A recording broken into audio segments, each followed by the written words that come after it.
In Spetsnaz, you're nobody if you can't do 25 pull-ups. In the FBI's hostage rescue team, you can pass that same bar with just 3. Does that mean Americans are weaker?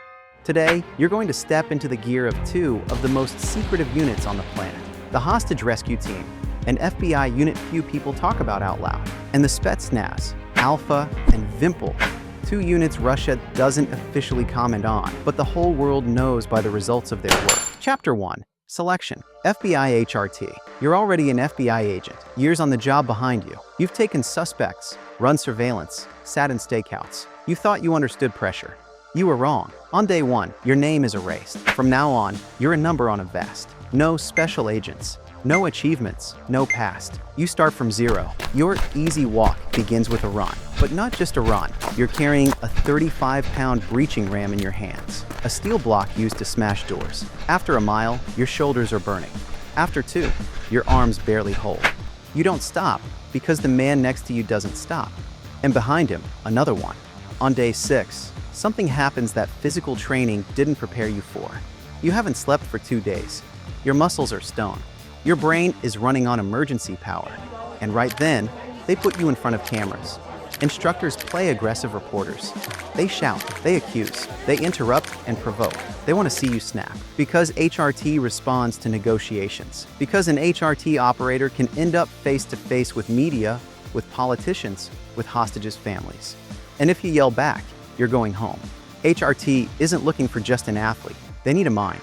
A cold, calculating computer that controls the body of a beast. And while the body breaks from exhaustion, the computer keeps working. Russian Spetsnaz. You don't get here by accident. An active operator has to vouch for you. With his name, he says, "This man is worthy to stand next to me." If you fail, his reputation takes the hit too. Then one day, compressed into a nightmare. No breaks, 25 strict pull-ups, 90 push-ups, 100 sit-ups. A 3-kilometer run in 10.5 minutes. Fail even one standard, you're going home. No second chance. But the standards are just a warm-up. The real part starts after.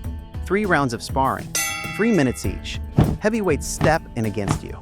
Not to test your technique. You don't need to win either. They want to see what happens when your face turns into a mess. When you can't feel your lips and your vision blurs. Do you keep standing? Or do you break? The third stage is the quietest and the most disturbing. A conversation with your family. Your wife and your parents are invited in. They're looked in the eyes and told, he may not come back. Not this is a dangerous job. Not hence. Directly. No decoration. And they have to give written consent. Imagine that moment. Your mother signs the paper. Your wife signs the paper. The center isn't looking for just a professional. They're looking for people who accepted death as part of the job description. And whose families accepted it with them. Chapter 2. Training. Quantico. 8 months. You enter a shoot house with live rounds. Total darkness. Night vision on your helmet turns it into green twilight. You see a silhouette in a doorway at the end of the hallway, so clearly you can tell the direction of the barrel. Next to a terrorist dummy, a hostage dummy. 1 foot between them.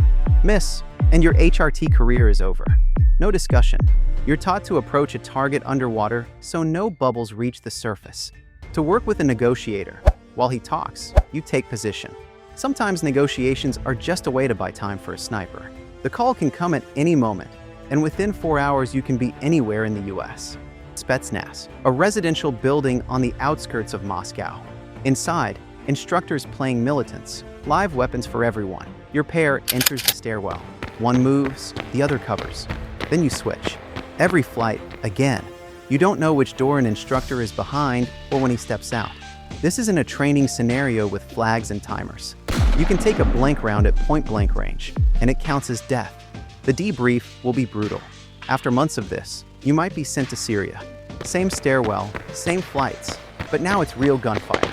And you understand why all of this existed.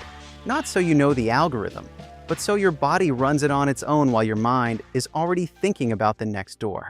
Chapter 3. In Action FBI HRT. Alabama, 2013 January. The small town of Midland City. A school bus makes a routine stop. A man boards with a handgun. He demands 2 children. The driver stands in the way. The man shoots. The driver dies on the spot. The man takes a hostage named Ethan and leaves. His name is Jimmy Lee Dykes. 65. A veteran. He spent over a year building a bunker in his yard. Rigged the approaches. Now Ethan is inside, for meters underground. HRT arrives the same day. Negotiators establish contact through a PVC pipe, the only line into the bunker. Through it, they send medicine, food, toys. Dykes talks. That's a good sign. 7 days. Agents manage to push a hidden camera the size of a coin into the bunker. Now they see everything inside in real time. On day 7, the camera catches it. Dykes is holding the weapon differently. Behavior has changed.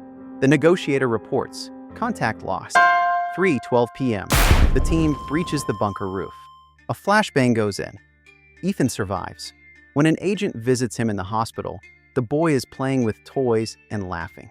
7 days of waiting, and entering at the only right moment.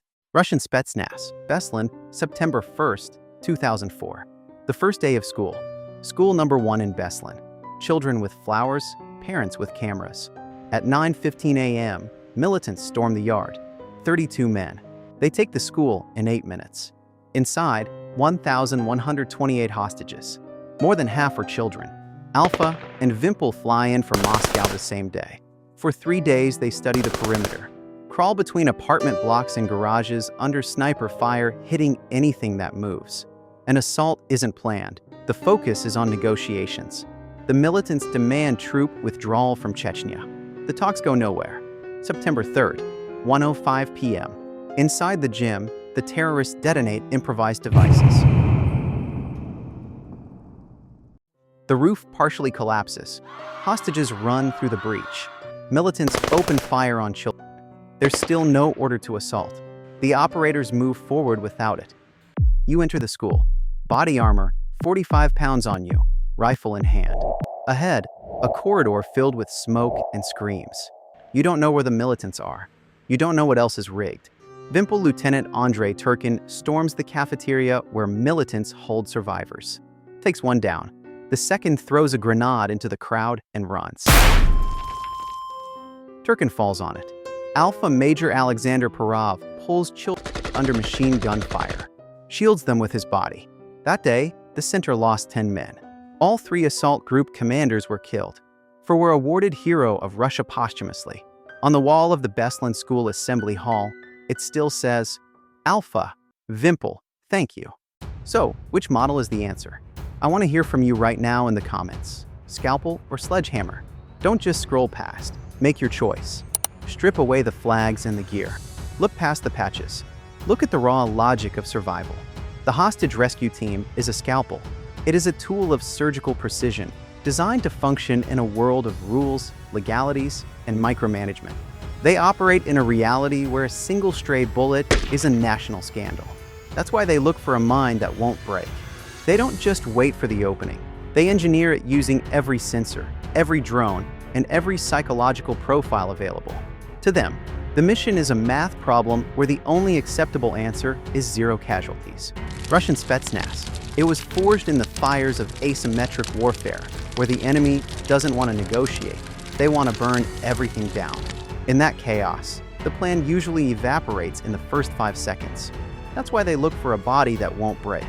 When the smoke is too thick for sensors and the room is rigged to blow, you don't need a mathematician. You need a human shield. You need someone who has already made peace with the fact that he might not walk out of that door, but the children behind him will. They both exist for the same reason. Because when the world's worst nightmares become reality and everyone else runs away, someone has to find the courage to step into the dark. They just chose 2 different ways to fight the shadows.